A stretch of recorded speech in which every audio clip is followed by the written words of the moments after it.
afternoon, and welcome to the Believe in Me Scholarship Program info session.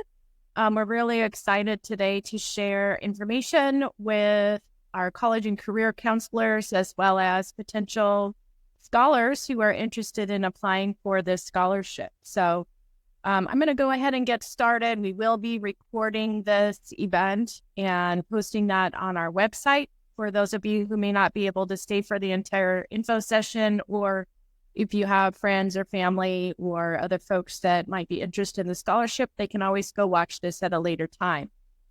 So without further ado, I'm going to go ahead and get started with kind of doing an overview of our scholarship program. And I invite you to hold your questions till the end of the info session, and maybe jot them down in between now and then we'll answer those at the end of the info session, because we've got a lot of material to cover, and I'm going to make sure that we get through it as quickly as possible. So I'm going to go ahead and get started. So to start out with, I just wanted to orient everyone to our scholarship application page, which can be found at believeinme.org/scholarships. On this page, you will find pretty much everything that you need to apply for the scholarship. The important thing that I want to stress right off the bat is that applications are due no later than March 1st. So make sure that if you are a student interested in applying, you get started now. This is something that you're really going to be able to, sit down and accomplish in a short amount of time. It does take some thought if you want to submit a competitive scholarship application. So first step in the application process is to really familiarize yourself, dive into this page and read all the content. First thing you need to do is kind of check your eligibility. So this scholarship is really designed for first generation marginalized students in Washington State, Northern Idaho, and Oregon. And really those scholars who can demonstrate that they possess some leadership skills, they've got that grit and perseverance kind of in their pathway towards educational success. So we're looking for ways that we can tease that information out. So that's why a lot of the fields on our application exist, is just so that we can understand how determined is this student to be successful in school. So first generation students, what does that mean? So in a little bit, we'll go over some FAQs at the bottom of the page where we'll go into more details. But basically, if no one in your family, specifically your parents, have never gone to college and have never successfully completed a degree program, then we would consider you a first-generation student. Having said this, if you have a sibling that is already in college, they're also a first-generation student. So don't feel like you can't apply just because you have a sibling that's already in school. We want to make sure that all the kids in your family get an opportunity to participate with this scholarship. So it's mainly your parents and your grandparents. If they've already gone through the whole process of going to college and have received a degree, then you would not qualify for this. Also, we give priority to marginalized students, and we'll go a little bit more into depth into what that means a little later as well. But this scholarship program is open to anybody that is seeking any type of post-secondary education. So that would include trade schools, technical schools, a 2-year junior college. It could be a university. We accept all of those types and forms of post-secondary education and scholarship applicants. Also, for those of you who may not have received a high school diploma through the traditional means and have a GED, you are also eligible to apply for this. We just might have to get a little bit creative with getting your transcripts and whatnot. But that leads us to step number 2 in this whole process, was that we were open to questions for this info session up through yesterday evening. that invitation still applies now. If you have any questions regarding scholarship application, please send those via email to admin@believeinme.org, and that's listed right here in step 2 of submitting questions. We try to get back to you within 24 hours or one day of those being submitted. So, and then you're doing exactly what you need to do for step 3, and that's watching our information session that hopefully will cover all the how-to tutorials and really talk about the application in detail and explain the why behind everything. Once we're done with this call, we will be uploading the recording of the info session. So if you missed something or want to go back and review, you'll be able to click here to watch the recording and get all the details. And then once again, those applications are due before midnight on Friday, March 1st. So get it in before 11:59 p.m. And make sure that you've got all of your required documentation, because incomplete applications will not be reviewed. That's like the very first thing that we do in our application review process is we make sure all the ducks are in a row. If your ducks are not all there, then we're not even going to open your application and read it. So make sure that you've dotted all your I's, crossed your T's, and that you've submitted a complete application. So going back to what this roadmap kind of looks like is you're starting today by attending this info session. Part of the application process is recording a video. I will give a little bit more detail about that later, but basically what the purpose of the video is to help our scholarship committee understand a little bit better about who you are. A lot of different scholarship programs require an in-person interview, and we felt like because of the geographic dispersion of the students that we're hoping to serve, and also because there might be some financial barriers to actually coming in person, that we're allowing folks to do a recorded interview per se by uploading this video. And it doesn't need to be fancy or anything like that. It's just, we want to get to know you as a human being and kind of see your personality. And these are really, really great. If you want to see some examples of videos that have been submitted in the past, you can always go visit our blog. That's located at believeinme.news. And you can scroll through those blogs to see prior scholarship recipient videos to kind of get an idea of what has been submitted in the past. The other really important thing to not wait to do is to get recommendations. We're going to be requiring an academic recommendation as well as a personal recommendation. So we'll get familiar with what those kind of look like and what kind of questions are going to be asked, but really be thoughtful about who you're going to ask for those recommendations and make sure they have the time and capacity to actually sit down and fill it out. It's not too terribly cumbersome, but it does take some thought. And I know most people really want to do a good job and set you up for success. So think about who those recommendations might be and be sure to give them plenty of lead time to fill those out. And then it's a matter of just submitting your application. Those go in on March 1st or no later than March 1st. And then we will notify our winners on or before April 1st.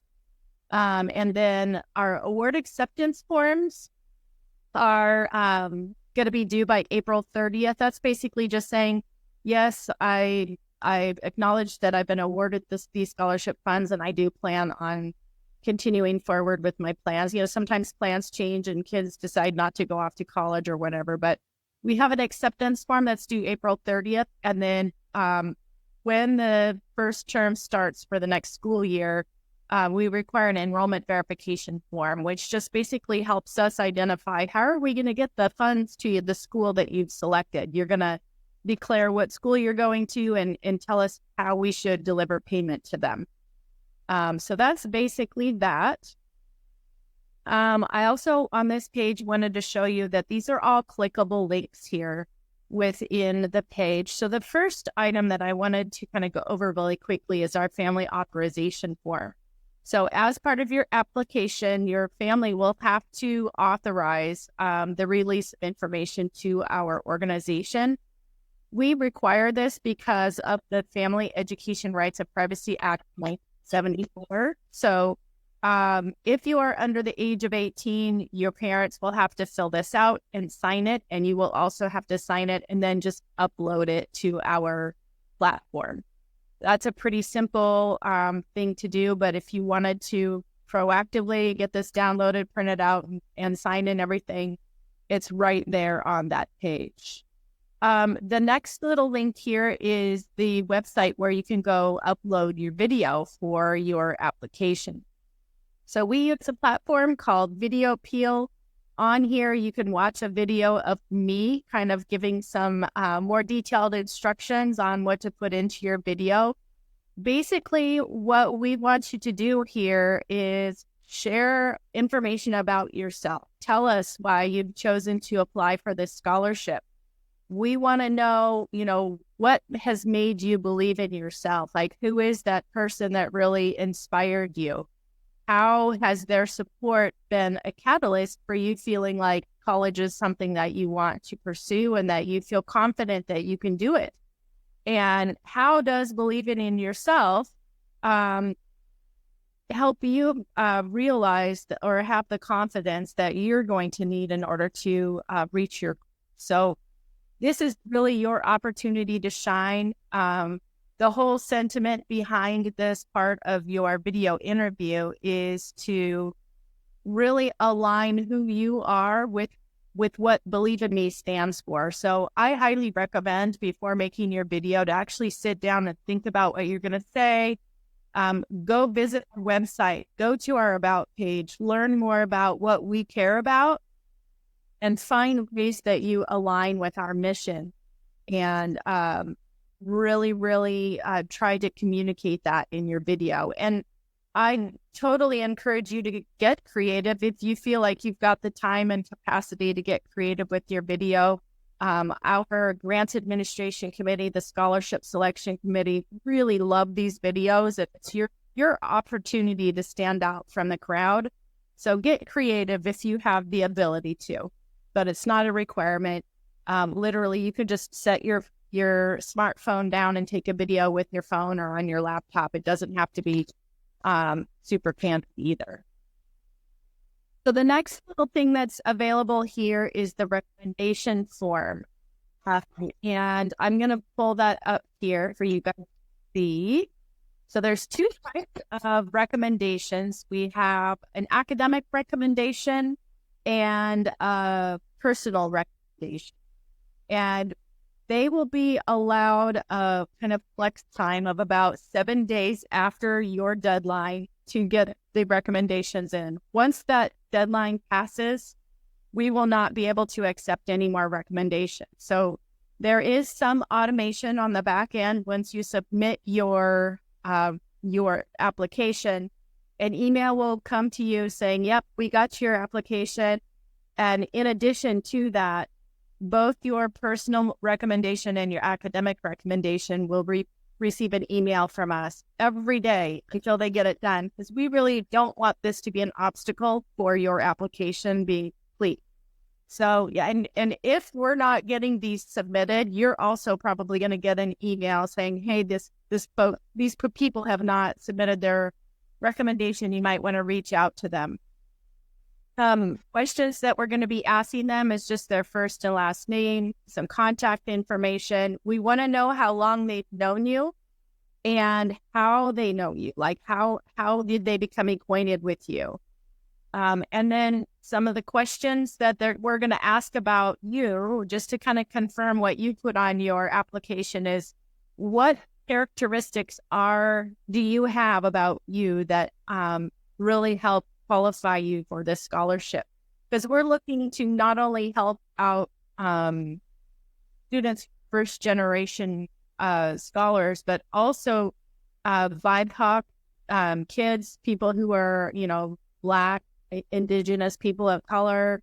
We also want to help folks who are dealing with housing instability or maybe food insecurity or living below the poverty line. There's all kinds of different factors that may really limit folks' ability to be able to go to college. So we really want to lift them up and kind of fill in the gaps and help them get to college through this scholarship program. So we do a scoring based off of what type of characteristics there are about you, which would help you qualify for this scholarship. So one thing I like to tell students is, please don't be embarrassed about any of these situations, because we look at these as situations that we would like to fund. So let us know everything about you, and make sure that the people recommending you know that we need to have this information so that we can better qualify you.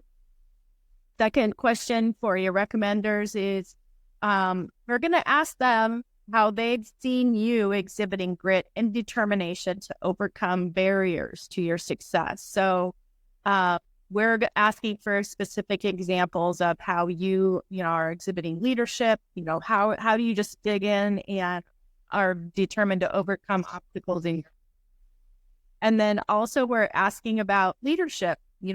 These folks should have some sort of an understanding about what type of leadership roles you've been in, and be able to communicate effectively how well you are performing in that capacity. And then we're also going to ask them if they know what your career goals are. So make sure that your recommenders know, what your career plans are, what type of education you're hoping to get, and, just make sure you communicate with the people giving you recommendations so that they know kind of that you're both on the same page. And then the last question for the recommenders is all about, why they think that you're a good candidate for this scholarship. Why should we give you the funding? They're going to tell us why. So we should see kind of that. So that's the recommendation form. We also have a link here to just PDF of the application. You will not be submitting your application using the PDF. This is just more or less for you to download and kind of see what all is on the application. And it's pretty lengthy, so I'm not going to go through it that particular way. We'll go through the digital version. And then before you get started with your application, this last little icon here is the application checklist. On the application checklist, it's going to give you information about everything that you should kind of prepare before you submit your application. So it's just a nice little how-to guide on everything that you need to do. Just reminders there to gather up those documents. So get that family authorization form, or download it, print it, sign it, and then scan it back into the system so we can upload that digitally. You want to record that video, and you can record the video over and over again until you get it just right. You don't have to just go with the first version if you want. We do ask that you keep this video to a maximum of 3 minutes, mainly because if we have a lot of candidates and we need to watch all their videos, it can be a long, long day for us when we're watching all those videos. So keep it down to 3 minutes long. And then make sure that your student information is filled out completely on the form. And then make sure you've set up the people for your recommendations that I even highly recommend just shoot them an email or have a conversation with them and make sure they're cool with you giving their recommendation for you, and that they have time. So that way they're not surprised by our bombarding them with emails. And then the section we haven't really talked about much yet is the essay portion of your application. These are really short answers. So when I say essay, don't freak out. They're literally 250 words or 1,000 characters per question. And believe it or not, that's kind of hard to do, to shrink down everything that you're trying to say into 250 words or less. So what we're hoping for here in your essay portion of the application is that you're going to be concise, you're going to communicate effectively, and you're going to directly answer the questions that we have on the application. So just keep in mind 250 words or 1,000 characters per question. And I do believe that our system truncates your answer. So if you do go over 1,000 characters, so say if you're copy pasting from another document, it'll only allow 1,000 characters. So make sure that you're keeping an eye on your character count, and that, have somebody reread your essay questions and answers to make sure that they match up. So, and once you get all that done, then you complete the application, get it submitted on March 1st. So now we are going to dive into the actual application. So the first page in our application really talks about Believe in Me and who we are. So we were established in 2006. We provide shelter, education, healthcare, and emotional support for children who are marginalized out in the community. And our vision is really to make sure that every kid grows up to develop the self-confidence that they need to succeed.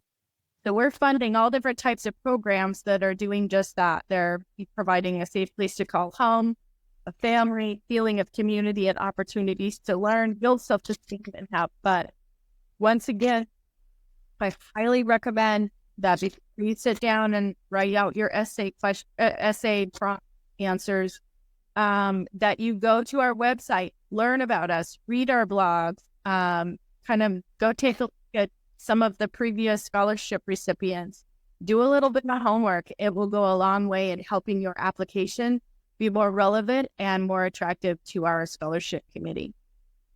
Next, we talk about our scholarship program. Once again, go visit that scholarship page, understand what it means inside and out, and make sure that you're good to go there. We also have here about what expenses does the scholarship cover, because some scholarships only cover tuition, but we realize that there's a lot more to going to college than just tuition. You have all the fees, you need to buy textbooks, you have to pay for room and board. And so any of the expenses that are approved as part of your financial aid package through your financial aid office at your school are eligible for this scholarship. So that's the good news. So we're really excited to hopefully be able to remove some of those barriers to going to school. Next, as far as those eligibility requirements, we're going to dive a little bit deeper into what those particularly are. So we mentioned the first generation post-secondary education seeking students. So as I mentioned before, that includes trade schools, technical schools, it includes junior college, it includes colleges and universities. So if you're doing any type of schooling after high school or after your GED, it pretty much is something that we would cover as long as it's through an accredited academic institution in Washington State, Northern Idaho, or Oregon. We have had students who applied, they were residents of Washington State, Idaho, or Oregon, but they wanted to go to school in like Tennessee. And our scholarship committee really prefers to keep students local. And so you must be attending a school in Washington State, Northern Idaho, and Oregon as well. And basically, with regards to age, a lot of people ask, if I'm not, what if I'm already in college? Can I still apply? And the answer is yes, as long as you are 24 years of age or under. So that's where your birth date comes in, and we'll kind of take a peek at that when you're filling out your application. Another thing that we're really excited to offer is a lower cumulative GPA than most scholarship programs. And the reason for this is we understand that,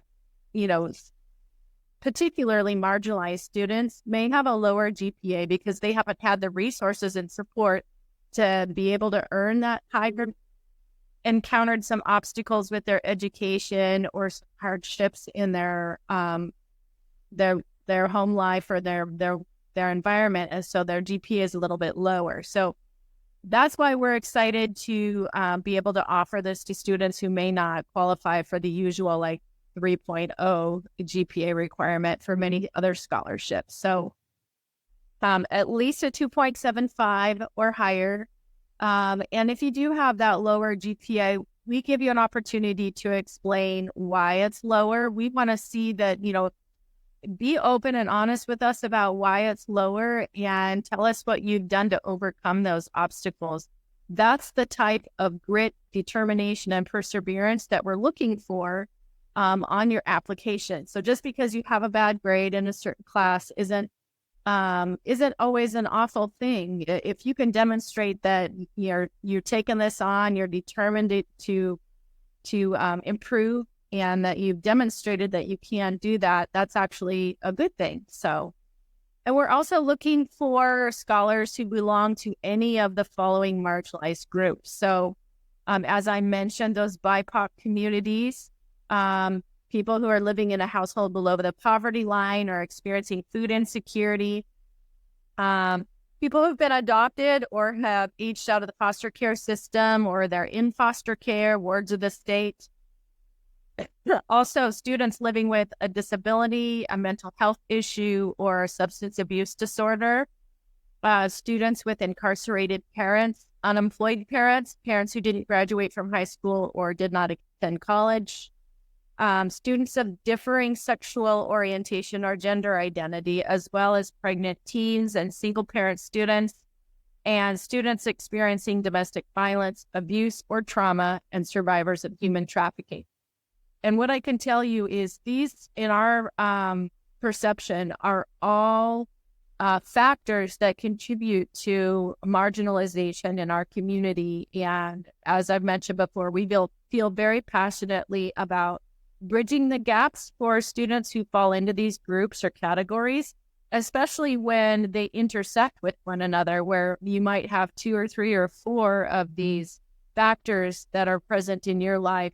We really want to do what we can to help you overcome those obstacles, but also pointing these out and demonstrating how you have taken on a leadership role, or you're exhibiting grit or perseverance in overcoming some of these marginalization factors, really can help set your application apart as well.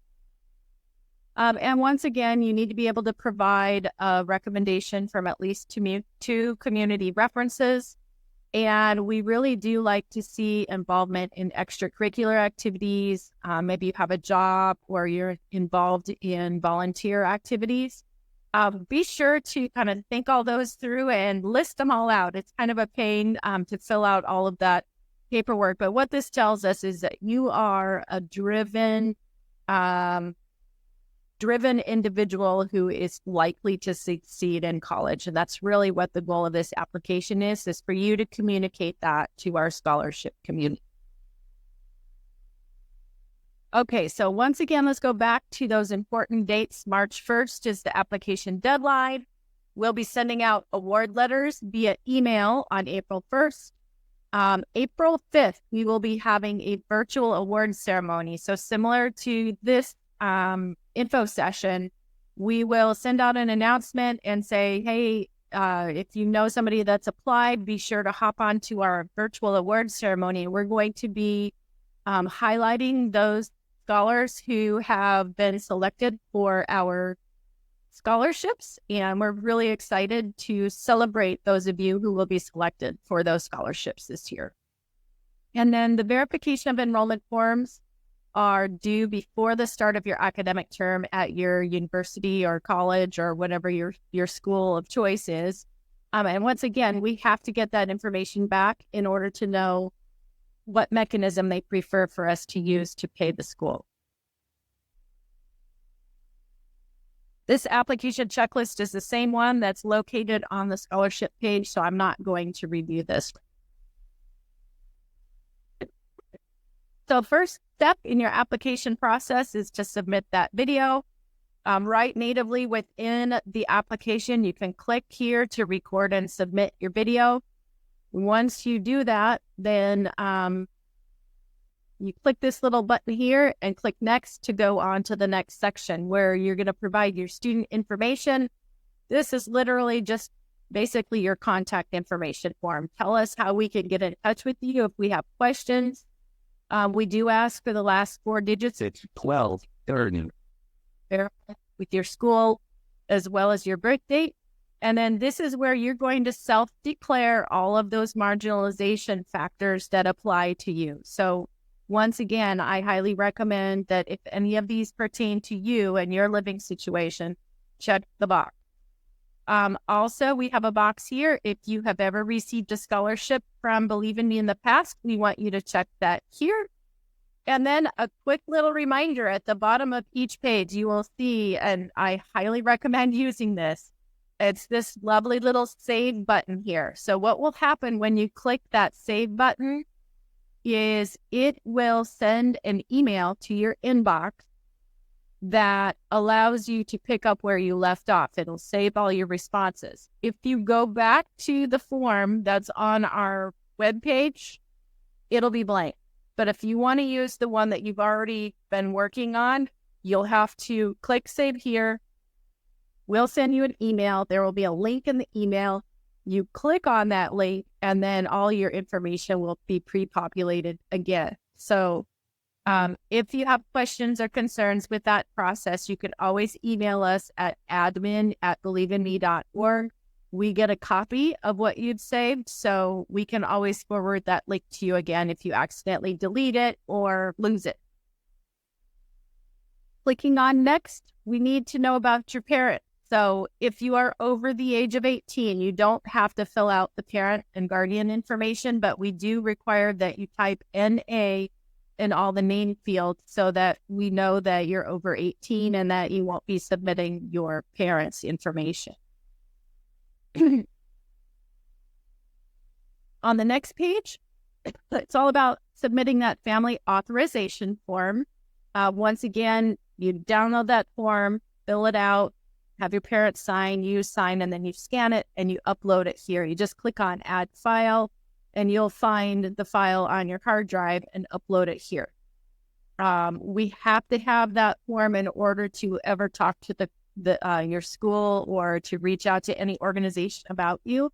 It gives us permission to request student information about you and whatnot. So this is just kind of it's a legal requirement that we have to follow. I know it's more paperwork. We don't like it either, but it's just kind of the evil necessity of this process. Then we're going to ask about a contact at your current school.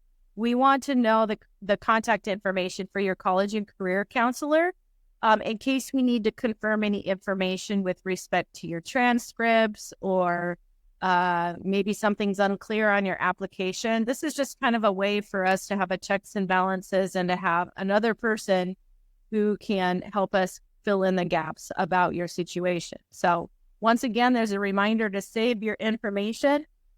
And like I said before, be sure to use that link that gets emailed to you. Otherwise, you're going to freak out and think that we lost all your information. Next page is all about giving us information about your transcript. So we've got instructions here on how to get an unofficial transcript copy from your school. Most schools have a website where you can log into the website. They have a portal where you can just download it. That's the easiest way. If your school doesn't have the ability for you to generate those unofficial transcripts, then we highly recommend that you email your guidance counselor at your school and tell them where you'd like the unofficial transcript sent. And that's another way to get it fairly quickly and easy. And sometimes it's as easy as just marching on down to the counselor's office and talking to them face to face and asking them for a copy. Sometimes that can be the fastest way too. So we hope that getting your transcripts does not create an obstacle for you. And like I said, we've tried to make it as easy as possible, but you'll need to get that in a PDF form, click on Add File, and then upload the file here.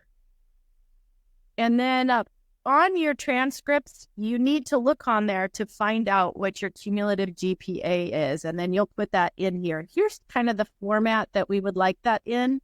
Your application can error out if you don't have the format correct. So if you've got like a 2.78, it'll go in like that. If you have a 2.7, you're going to want to go 2.8 We want 2 decimal points after we want 2 numbers after the decimal. And if your GPA is lower than 3.0, this is where I was talking about, please explain the extenuating circumstances around that lower GPA and really explain to us, what you're doing to overcome those obstacles. Have you overcome them? And it's just a matter of waiting for your GPA to come up a little bit higher. What kind of support system or structure did you put in place for yourself to overcome those obstacles? We really want you to use this section to explain the situation and then tell us how you overcame it. On the next page of the application, we're going to start talking about your schools. And so you put the school name, the city and the state, and the dates that you attended. Pretty simple. If you've attended, and we want the schools that you've attended in the last 3 years. So if you moved from a different location and you've attended a few schools, all you have to do to add another school is click this little plus add item down here to add another school. Once you've added all the schools that you've attended in the last 3 years, then you can press save and then go to next.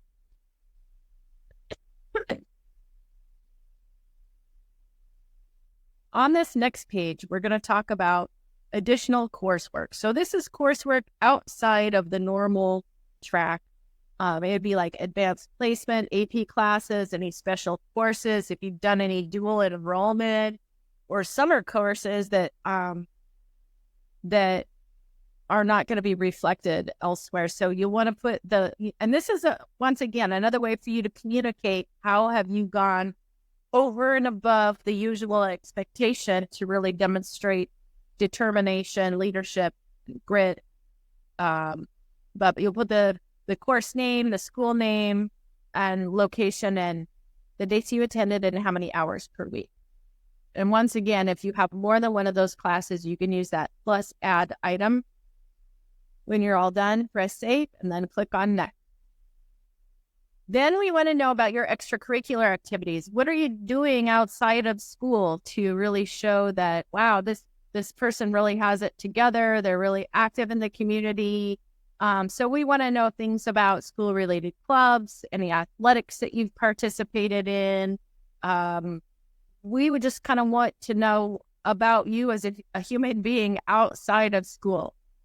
We want to know the bigger picture. And once again, you can add more than one by using that plus add item. Click save and then go next to go to the next page. Then we want to talk about your volunteer or community service. So this is any work that you've done unpaid where you've served the community. So, and we only want the past 3 years, so don't go back too far if you've been doing this for a long time. But very similar to the other pages, we just want to know, when did you do this? How many hours have you done? The name of the organization and kind of what activities did you do?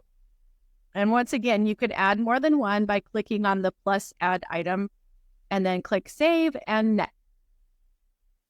Then if you've held any jobs, we would like to know about those as well. So similar to the other things, we want to know information about your employer, what you did at your job, and how many hours that you've done at your paid work experience.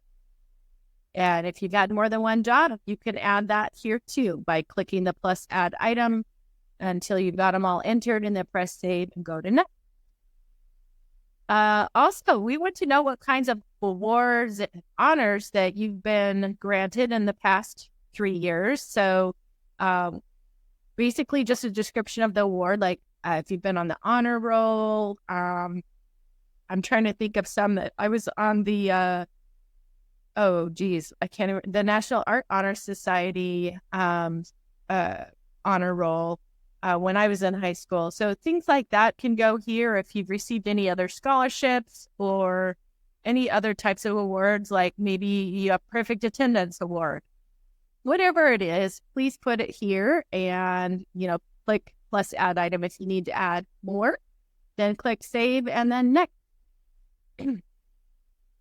The next section is all about your AP capstone, running start courses, and scores. So because these aren't really reflected on your transcripts, we want you to tell us what the course name was and what the score was, so we can kind of see how you performed in those courses. And once again, you can list more than one by clicking the plus add item and then save and then next. Next, we're going to ask about what your plans are for the future. We want to know what your career path. So we've got pretty much an extensive list of all the things you could potentially want to be, we think. But there's a possibility that there might be some missing. So we've also have an other option if the career path is not listed. And we want you to just describe what that other is if you do select other. We are really excited about helping kids in STEM careers, so that's science, technology, engineering, and math, as well as the art. So please let us know if you fall into any of those categories. Then the next item is we want to know where your current top choice of school is. We'd like to know where you're planning to go to school. And once again, if your school isn't listed here, and these are it's a list of accredited higher education institutions in Washington, Idaho, and Oregon. If your school isn't listed, just type it in here. Select other, then type it. Then we're on to this essay section. And as I mentioned before, you got to keep your responses to less than 250 words or 1,000 characters. And we really want you to pay attention to those questions and stay focused, answer them directly and as succinctly as possible, and use some examples from your life. Use some evidence to support your claims. Don't just say, I'm a really happy person.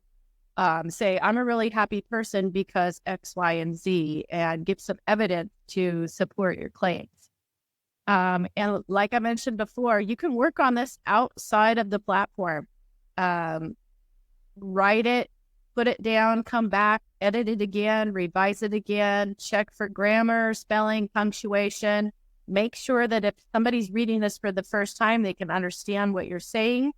And make sure that you're concise, not repeating yourself and not saying the same things over and over again like I just did. But make sure that it's streamlined, easy to understand, and that other folks can pick it up and read it and really get what you're trying to say.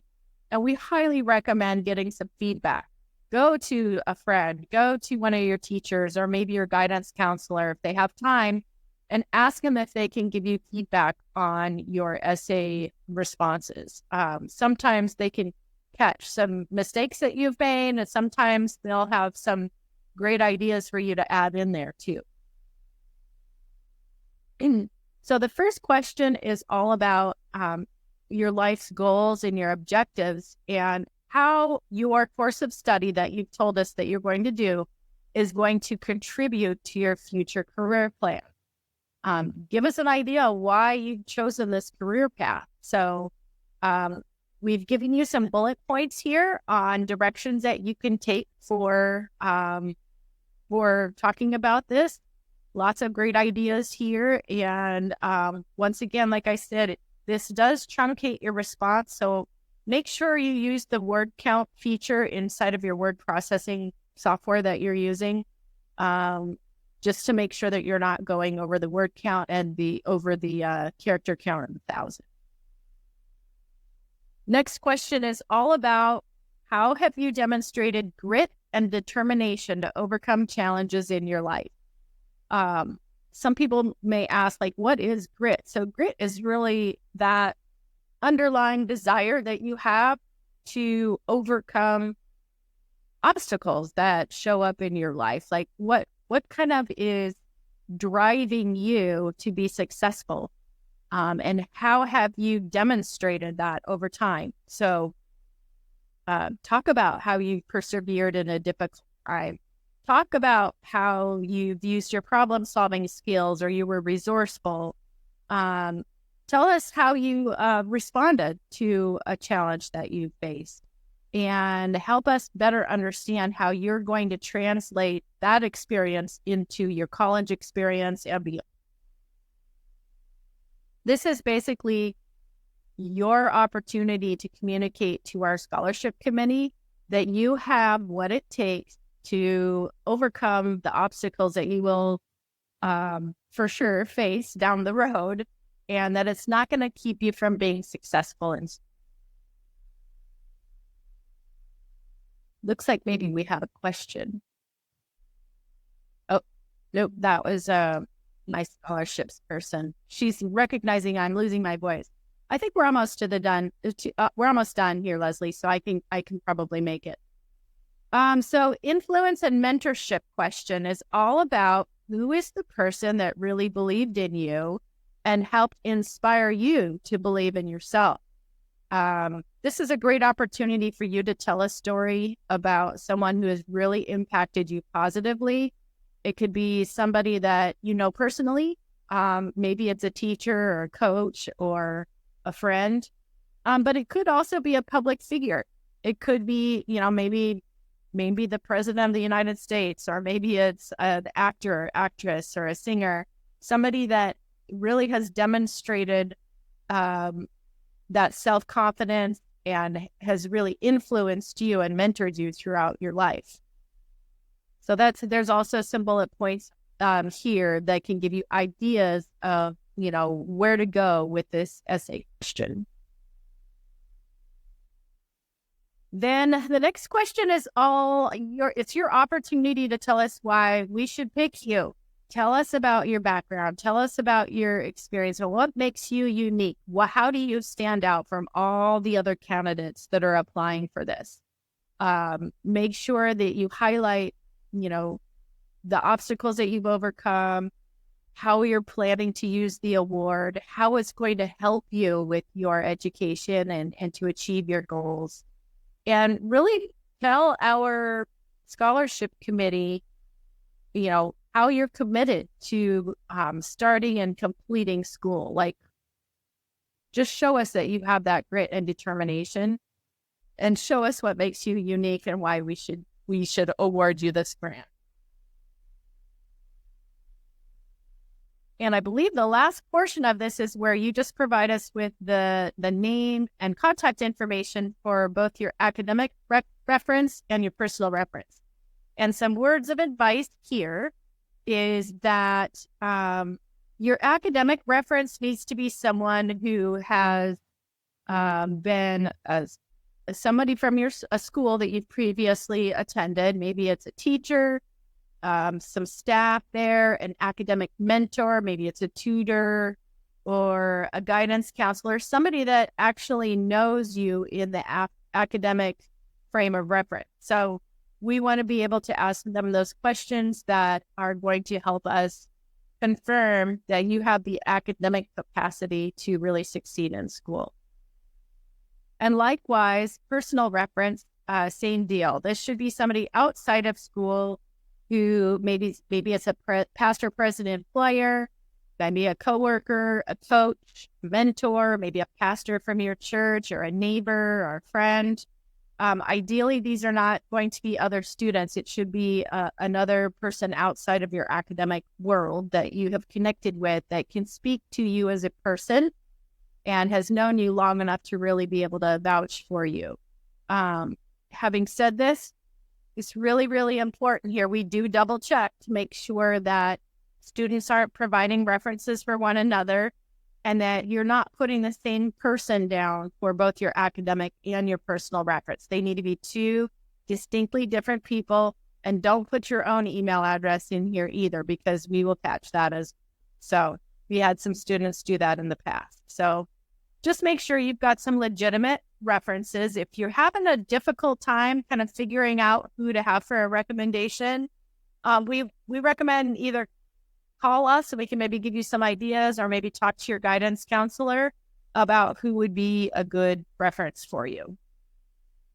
And then aside from that, we'll just really quickly go over the terms and conditions of this application and the scholarship award if you are selected. So if you're approved and you get the award, you will have to agree that we will be allowed to review your records to verify that what you've said on your application is true. We also request written acknowledgement that you've received the payment at your school, just so that we know that the transaction went through properly. And if you drop out of school, or if you are not using the funds for your academic progress, that we will ask for you to repay that back. So then also we want you to refrain from using the funds for any purpose that's prohibited by the law, no illegal activities with these funds. And then we also would like for you to cooperate with us in our efforts to really publicize the award. We really want to celebrate you and everything that you've worked so hard for to get this award. So we'll write a blog about you. We're going to publish your video. It's all part of celebrating you and the hard work and all the achievements that you've managed to accomplish. So we will request some pictures and whatnot, and maybe some quotes from you. And then also we want you to comply with our request for information about, your activities. Once you're awarded and in school, we may follow up with you to make sure that you're progressing well. So that's basically the application in a nutshell. And you just agree to those terms and service and put your signature in and submit. And then you wait. We try not to make you wait too long. It's only 1 month for the decision process to go through. But before I start taking questions, I'm going to really quick point out that at the bottom of our scholarships page, we have a pretty good list of frequently asked questions. I encourage you to read through those. We've talked through many of these questions, but as far as geographic requirements for the scholarship program, we make these scholarships out to students attending school in Washington State, Northern Idaho, and Oregon. We give our definition here of an education-bound individual. First-generation college student definition is here, as well as, some people want to know how they'll know when their recommendations have been done. So you will get an email confirming when your recommenders have submitted their recommendation. So you'll get a little notification saying, hey, we got your recommendation, thumbs up. Another question is, do I have to fill out the FAFSA to apply for a scholarship? And the answer to that is, you don't have to fill out your FAFSA in order to qualify, apply for, or be awarded this scholarship. However, most schools are requiring the FAFSA to become a part of your financial aid package. And all of that funding gets paid out through your financial aid. So it's whatever your school's requirements are for that financial aid process, which 9 times out of 10, FAFSA is included, that fun little FAFSA. And a question about, can I still get scholarships if I took a break from school? So say you needed to take a gap year. Yes. Some scholarships are only available to high school seniors or incoming college freshmen, but our program's open to anyone seeking higher education, regardless of their age or how much time they've taken off. The one caveat to that is you have to be 24 or under. But we do prioritize youth and young adults who meet our eligibility. And another question is, can I apply for other scholarships if I apply for this one? And the answer to that is absolutely. We want you to apply for as many scholarships as you can. Go out there and get yourself funded and kind of help remove those obstacles so you can have more than one. Immigration and citizenship status. Yes, we can provide scholarships to immigrants or non-U.S. citizens. However, that you do need to have that Washington State or Idaho State issued ID in order to apply, and you do need to have the proper documentation, obviously, to attend school. Some people have asked, do I have to repay the scholarship? Is there a fee required to submit? And the answer to both of those is no. Like all legitimate and credible scholarship programs, our scholarship application process is totally free to students. You don't have to pay any of it back, and there are no fees to submit for it. And some people have asked, can I use past letters of recommendations for this scholarship? And the answer to that question is no. We have very specific questions on our application that we like to have answered. And so unfortunately, that means that you'll need to get, unique letters of recommendation for our scholarship. What are your chances of getting an award? So there's a number of things that you can do to improve your chances of getting this scholarship. So just make sure that you have all your I's dotted, your T's crossed, you've submitted all your documentation. You've got, allow plenty of time for your recommendations to come in. And then, like I mentioned, have some people check and double check your essay questions and just meet all those deadlines and get it all submitted in time. And if you have questions about anything, just give us a call, or not give us a call, but shoot us an email at admin@believein.me.org. We talked a bit about scholarship funds, how they're received. They go straight to your financial aid office and get directly applied to your financial aid package. And scholarships are funds for your education that are not required to be paid back. And I think the another good question is, what's the average scholarship award? So those range anywhere from $2,500 to $10,000. And these amounts do change from year to year. So I'd say the majority of our scholarships in the past couple of years have been in that $2,500 to $5,000. And it looks like we have a question. We've got one of our attendees is asking if students in 10th or 11th grade can apply, or should they wait until 12th grade? And I highly recommend, let's just go ahead and wait until 12th grade, because we'll want to fund you in the year that we fund you the year that you're planning to go to school. So it's great for you to become familiar with the process, and you can even get started on next year's application. It'll probably be very similar. So no harm in starting early, but you do need to at least be preparing to go to school in the upcoming session. So if you're planning to go to school as a freshman in college this fall, it would be appropriate for you to apply. So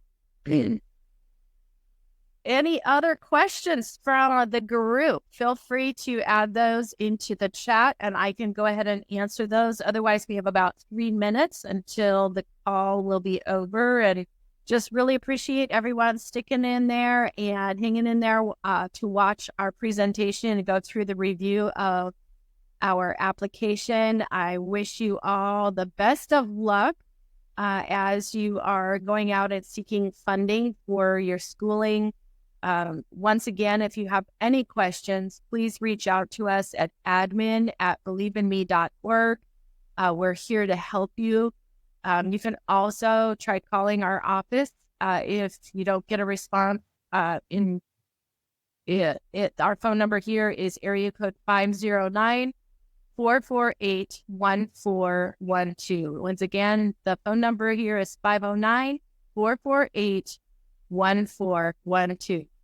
Thanks, everyone, and good luck with your journey to post-secondary education. Take care, everyone.